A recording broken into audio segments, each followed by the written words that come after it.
Hello and welcome back to the white slate पढ़ाई। Last time हमने 9th class की third part video देखी थी जिसमें हमने 1.2 एक्सरसाइज सॉल्व की थी। आज हम लोग 1.3 एक्सरसाइज जो है उसे सॉल्व करने की कोशिश करेंगे। लेकिन जैसा मैंने आपसे पहले कहा था कि हम पहले ये देखने की कोशिश करेंगे कि अलग अलग नंबर्स के डेसिमल एक्सपेंशंस के थ्रू क्या हम रैशनल नंबर्स और इररैशनल नंबर्स को डिफाइन कर सकते हैं या नहीं। तो सबसे पहले हमें ये देखना है कि डेसिमल एक्सपेंशंस का क्या मीनिंग है। तो डेसिमल एक्सपेंशंस का मीनिंग बहुत ही क्लियर है। इसका मीनिंग ये होता है कि आपको जैसे नंबर्स यहाँ पे कुछ मैंने लिखे हुए केसेस 10/3, 7/8, इनको डिवाइड करके देखना है। और अगर ये पूरी तरीके से डिवाइड नहीं होते तो इनके डेसिमल के आगे, पॉइंट के आगे कितने सारे जो हैं डेसिमल या पॉइंट जो भी आप बोलना चाहे उसके आगे नंबर्स किस फैशन में आ रहे हैं। जैसे कि यहाँ पे मैंने 5 केसेस लिखे हुए हैं, एक एक करके हम इन केसेस को देखते हैं। सबसे पहला जो केस है हमारा वो है 10/3। अगर मैं इसका रियल आपको डिवीजन करके यहाँ पर दिखाती हूँ, देखिए आप कहेंगे आराम से 3 3s 9, आपका 1 रिमाइंडर बचा। अब तो ये जा नहीं सकता, 3 के टेबल में 1 नहीं आता है तो हमें डेसिमल लेना पड़ेगा ताकि यहाँ पर हम एक 0 पुट ऑन कर सके। अगेन 3 3s 9, फिर से 1 हो जाएगा, फिर आप 3 3s 9 करोगे क्योंकि आप पॉइंट ले चुके हो ऑलरेडी तो 0 इसमें ऐड कर सकते थे। तो ये आप देखोगे कि हमेशा जो है चलता ही चला जाएगा, कभी भी खत्म नहीं होगा। हमेशा जो है ये 3 3 3 3 3 ऐसे ही आता जाएगा क्योंकि यहाँ पे 1 1 1 1 1 रिमाइंडर जो है वो बचता ही चला जा रहा है। तो इसी वजह से यहाँ पे ये मैंने 3.333 और आगे डैश डैश डैश लगा के लिखा हुआ है। सेम हम 7/8 का एक्सपेंशन देखते हैं।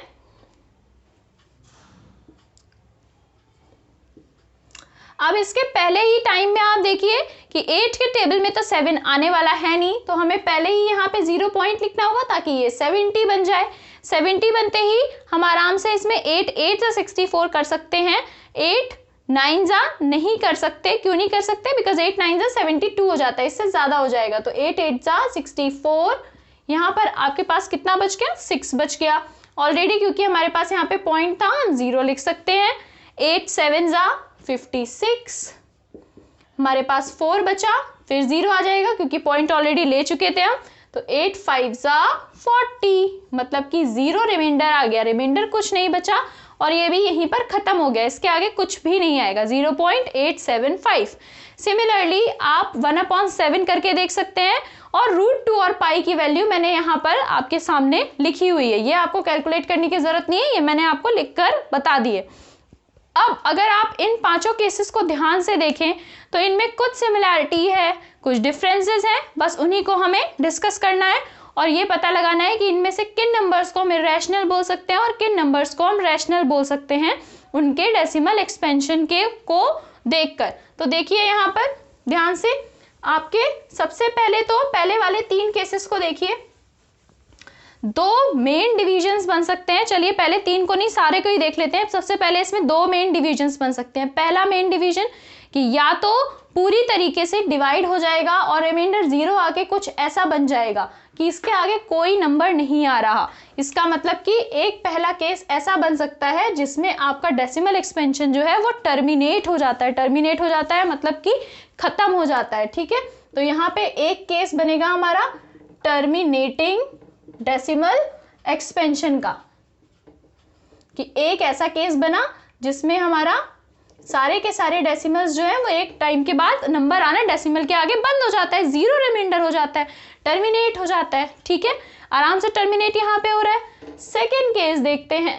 सेकेंड केस आपका ऐसा है जहां पर टर्मिनेट नहीं होगा, मतलब कि नॉन टर्मिनेटिंग वाला आपका केस आ गया है यहाँ पे, नॉन टर्मिनेटिंग, ठीक है। अब आपका डेसिमल एक्सपेंशन जो है वो नॉन टर्मिनेटिंग है।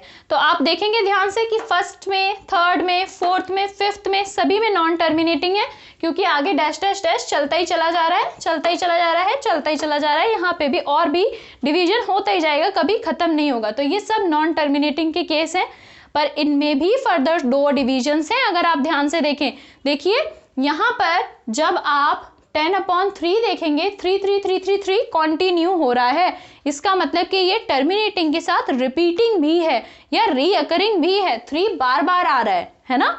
सिमिलरली जब आप 1/7 करेंगे तो आप देखेंगे इस 7 के बाद आपको आगे दोबारा से यही नंबर्स रिपीट होंगे, 1 4 2 8 5 7, फिर 1 4 2 8 5 7, ऐसा ही ये चलता चला जाएगा आगे तक। आप चाहें तो आप 1/7 बिल्कुल करके देखिए, आपको बिल्कुल यही रिजल्ट मिलेगा कि 5 7 के बाद फिर से पूरा फुल नंबर जो है वो रिपीट होगा। ठीक है, तो इसके ऊपर बार लगा देते हैं हम पूरे के ऊपर। इसका मीनिंग ये है कि ये सारे के सारे नंबर्स जो हैं ये आगे रिपीट होने वाले हैं सेम इसी ऑर्डर में। ठीक है, सेम इसी ऑर्डर में ही ये रिपीट होने वाले हैं हमारे। अब चलिए देखिए यहाँ पर, तो दो केसेस हमने यहाँ पे देखिए अभी अपने, टर्मिनेटिंग, नॉन टर्मिनेटिंग। अब नॉन टर्मिनेटिंग में हमने एक फर्स्ट केस देखा जो है हमारा है तो नॉन टर्मिनेटिंग लेकिन साथ में रीअकरिंग भी है, नॉन टर्मिनेटिंग के साथ रीअकरिंग या फिर रिपीटिंग डेसिमल इसको हम बोलते हैं। रिपीटिंग डेसिमल एक्सपेंशन जो है वो दिखा रहा है कि कुछ टाइम के बाद सेम नंबर्स रिपीट हो रहे हैं। सेकेंड आपका इसमें केस बनता है ये √2 और पाई वाला। इसमें कहीं कोई रिपीटेशन नहीं है, कोई पैटर्न फॉलो नहीं हो रहा है, कोई भी नंबर एक के बाद एक के बाद एक आता चला जाएगा, कहीं पे भी आपको बिल्कुल भी रिपीटेशन नहीं नजर आएगा। इसका मतलब इसका सेकेंड केस जो बना वो यहाँ पे नॉन टर्मिनेटिंग और उसके साथ में नॉन रीअकरिंग। ना तो टर्मिनेटिंग, एक तो टर्मिनेटिंग भी नहीं है और ऊपर से रीअकरिंग भी नहीं है, कुछ अलग ही हर बार आता चला जाएगा। इसका कभी भी कोई सोल्यूशन पूरा नहीं निकाल सकते हम, बस ये ऐसे ही चलता जाएगा। तो नॉन टर्मिनेटिंग और उसके बाद नॉन रीअकरिंग या फिर नॉन रिपीटिंग। तो ये हमारे कुछ केसेस बन गए हैं। इन केसेस के बेसिस पे हम आराम से अपने रैशनल और इरैशनल नंबर्स को डिफाइन कर सकते हैं।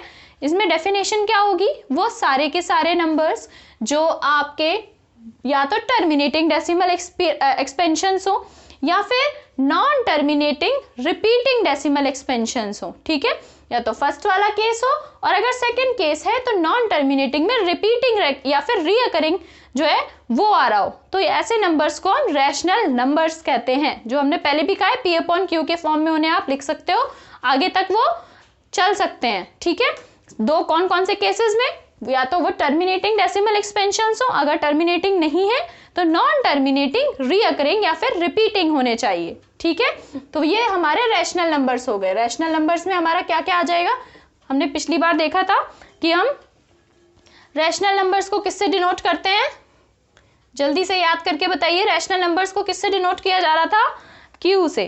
तो Q से डिनोट कर रहे थे हम रैशनल नंबर्स को। तो यहाँ पर आ रहा है आपका फर्स्ट वाला केस और साथ में सेकंड का A वाला केस जो है, ये लेने से आपका रैशनल नंबर्स बन जाते हैं। चलिए मैं रैशनल ही लिख देती हूँ। ठीक है, रैशनल नंबर्स बन जाएंगे, फर्स्ट वाला केस हो या फिर सेकंड का A वाला पार्ट हो। और इरैशनल नंबर्स हमारे कब बनेंगे, जब आपका सेकंड का B वाला पार्ट हो, कि नॉन रीअकरिंग और नॉन रिपीटिंग आपका डेसिमल एक्सपेंशन आ जाए। चलिए, तो फिर आपको ये इतना समझ में आ गया कि कैसे हमने डिवीजन करना है। रैशनल नंबर्स वो हो गए जो टर्मिनेटिंग या फिर non terminating recurring decimal expansions हो, और इरैशनल नंबर्स वो सब हो गए जिनमें नॉन टर्मिनेटिंग, नॉन रीअकरिंग या फिर नॉन रिपीटिंग डेसिमल एक्सपेंशंस हमारे होंगे। ठीक है, चलिए आगे बढ़ते हैं एक्सरसाइज 1.3 की तरफ, जो आज हम यहाँ पे डिस्कस करने के लिए आए हैं।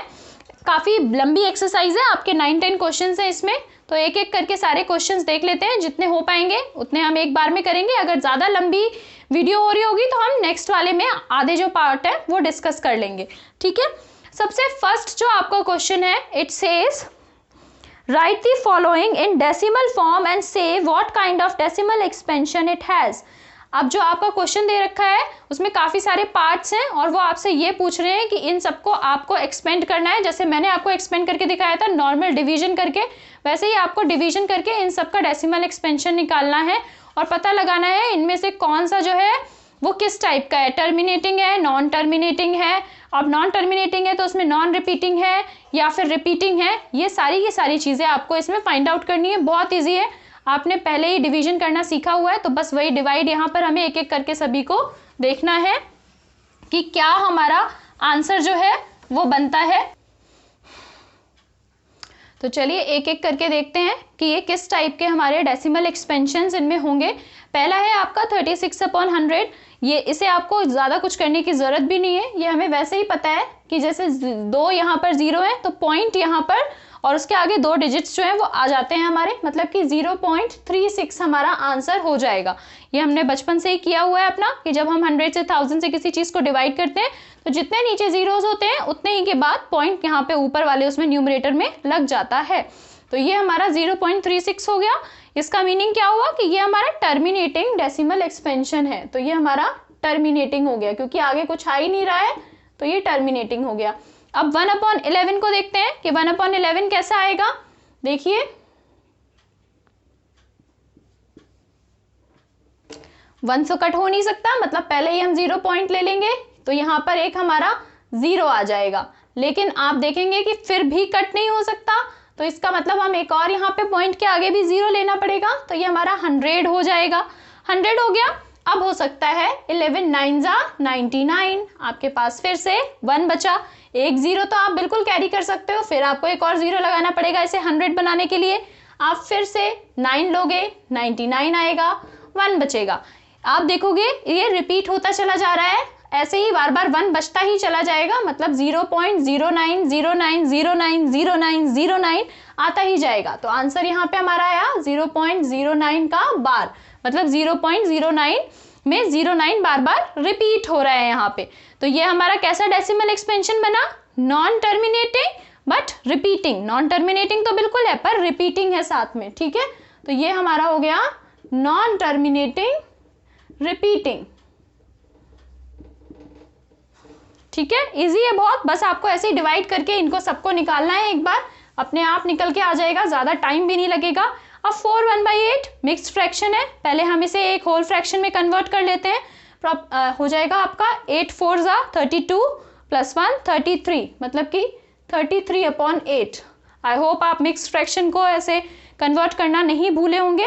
जो भी आपका यहाँ लिखा होता है उसे डिनोमिनेटर के साथ मल्टीप्लाई करते हैं, 4 8 जा 32, और जो ऊपर यहाँ पे लिखा होता है उसको प्लस करा देते हैं। तो ये 33/8 हमारा बन गया। देखते हैं इसका कैसे बनता है। 8 के टेबल में 33 तो बिल्कुल नहीं आता, लेकिन उसके आसपास हमारे पास आराम से 8 4 जा जो है वो 32 आ जाता है। हमारे पास 1 बच जाएगा, नहीं जा सकता, हम पॉइंट लगा लेंगे, ये 10 हो गया। 8 1 जा 8, 2 बच गया हमारे पास अभी भी। फिर से इसके आगे एक 0 आ जाएगा। 8 के टेबल में 20 भी नहीं आता, पर 2 जा 16, 4 बच गया हमारे पास अब यहाँ पर। तो फिर से पॉइंट ऑलरेडी लगा हुआ था तो 0 आ जाएगा। 8 5 जा 40, मतलब रिमाइंडर 0।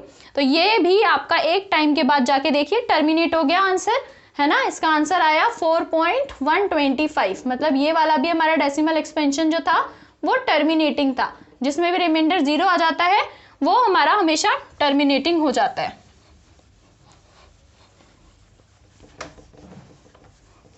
नेक्स्ट देखिए 3/13, इसको देखते हैं कि इसका क्या होगा भाई। अब तो 13 और यहाँ पे 3, फिर से वही सेम इशू, नहीं जा सकता, 3 छोटा है 13 बड़ा है, तो हम यहाँ पे 0 पॉइंट ले लेंगे तो 30 बन जाएगा हमारा।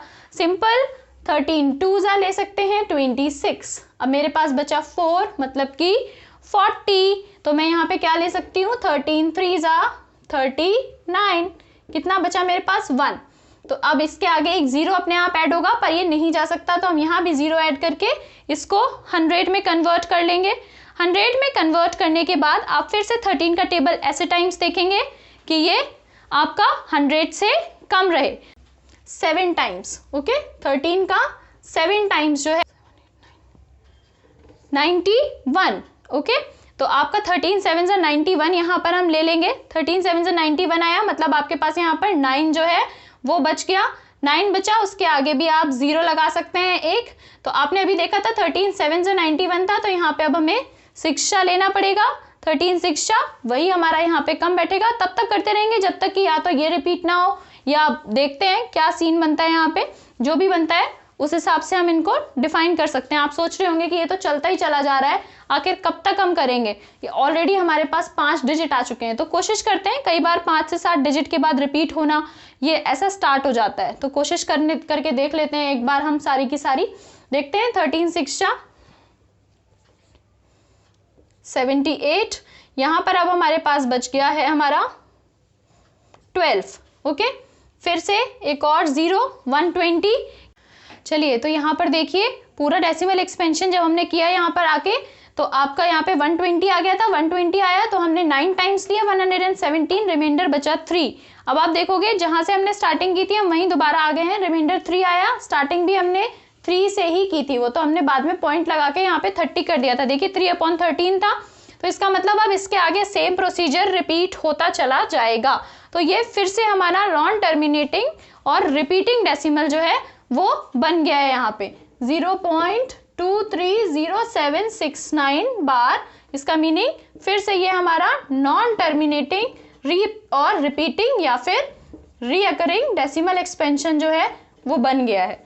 इसी तरीके से आप 2/11 का और 329/400 का भी एक्सपेंशन करेंगे। मैं इनका आंसर यहाँ पे लिख देती हूँ कितना आ रहा है, आप इसे ऐसे ही लॉन्ग डिवीजन मेथड से करके देख सकते हैं, आपका आंसर भी सेम ही आएगा। देखिए तो यहाँ पर आपका 2/11 जो है वो 0.18 के इक्वल आ जाएगा, ये भी आपका सेम नॉन टर्मिनेटिंग रिपीटिंग हो जाएगा और ये आपका टर्मिनेटिंग हो जाएगा। तो यहाँ पे हमारा कोई भी इररेशनल नंबर वाला केस नहीं बना, सारे के सारे रैशनल नंबर्स ही हैं ये जितने भी आपने यहाँ पे देखे हैं, क्योंकि सबके सब जो है वो या तो टर्मिनेटिंग है और अगर टर्मिनेटिंग नहीं है तो रिपीटिंग रीअकरिंग डेसिमल एक्सपेंशंस के फॉर्म में आ रहे हैं। तो ये हो गया आपका फर्स्ट क्वेश्चन का सोल्यूशन। चलिए तो देखते हैं हम अपना सेकंड क्वेश्चन। सेकंड क्वेश्चन हमें ये कह रहा है कि हमें लॉन्ग डिवीजन मेथड नहीं करना है, बिना किए हमें बताना है कि हमारे 2/7, 3/7, 4/7, 5/7 और 6/7 का डेसिमल एक्सपेंशन क्या होगा। और इन्होंने हमें क्या दे रखा है, इन्होंने हमें ऑलरेडी 1/7 की जो वैल्यू है वो दे रखी है कि वो ये होती है वैल्यू हमारी 1/7 की। तो बस इससे ज्यादा हमें कुछ चाहिए भी नहीं। आप देखेंगे आप 2/7 को क्या लिख सकते हैं यहाँ पे, 2 × 1/7, बिल्कुल यही सेम ही चीज तो लिखी हुई है मैंने, 2 × 1/7। तो इसका मतलब अगर मैं इस वाले में इस डेसिमल एक्सपेंशन में 2 का मल्टीप्लिकेशन करा दूं तो बिल्कुल मुझे 2/7 का आंसर मिल जाएगा। करके देखते हैं। 2 7 जा 14 का 4 कैरी 1, 2 5 जा 10 और एक 11 कैरी 1, 2 6 जा 8, 2 8 जा 16 कैरी 1 था तो 17 कैरी 1, 2 2 जा 4 और 1 5, 2 4 जा 8 एंड 2 1 जा 2। तो ये 0.285714 और बार लगाना मत भूलिए क्योंकि ऊपर उसमें भी बार है हमारे पास। ठीक है, ये हो गया हमारा 2/7 का डेसिमल एक्सपेंशन। सिमिलरली आप इसे 3 से मल्टीप्लाई कराइए, आपको 3/7 का मिलेगा, 4 से कराइए 4/7 का मिलेगा, 5 से कराइए 5/7 का मिलेगा और 6 से कराइए 6/7 का भी मिल जाएगा। ठीक है, मल्टीप्लाई कराना है नॉर्मली, मैं आंसर्स लिख देती हूँ, आप आराम से इनको करके रीचेक करिएगा कि सही आ रहा है आपका या नहीं। तो यहाँ पर देखिए आप कि ये किस तरह से हमारे 3 से हमने मल्टीप्लाई किया, ये आपका यहाँ पे था 3 × 1/7 तो आंसर ये आ जाएगा। सिमिलरली हमने 4 से किया है, सिमिलरली हमने 5 से किया है और सिमिलरली हमने 6 से भी किया है। हर बार हमें आंसर जो है वो एक डिफरेंट आंसर मिलेगा, बट इजी वे है विदाउट लॉन्ग डिवीजन। पूरा लॉन्ग डिवीजन बार बार करने की ज़रूरत नहीं पड़ेगी हमें, सेम इसी तरीके से हमारा आराम से आंसर जो है वो निकल जाएगा।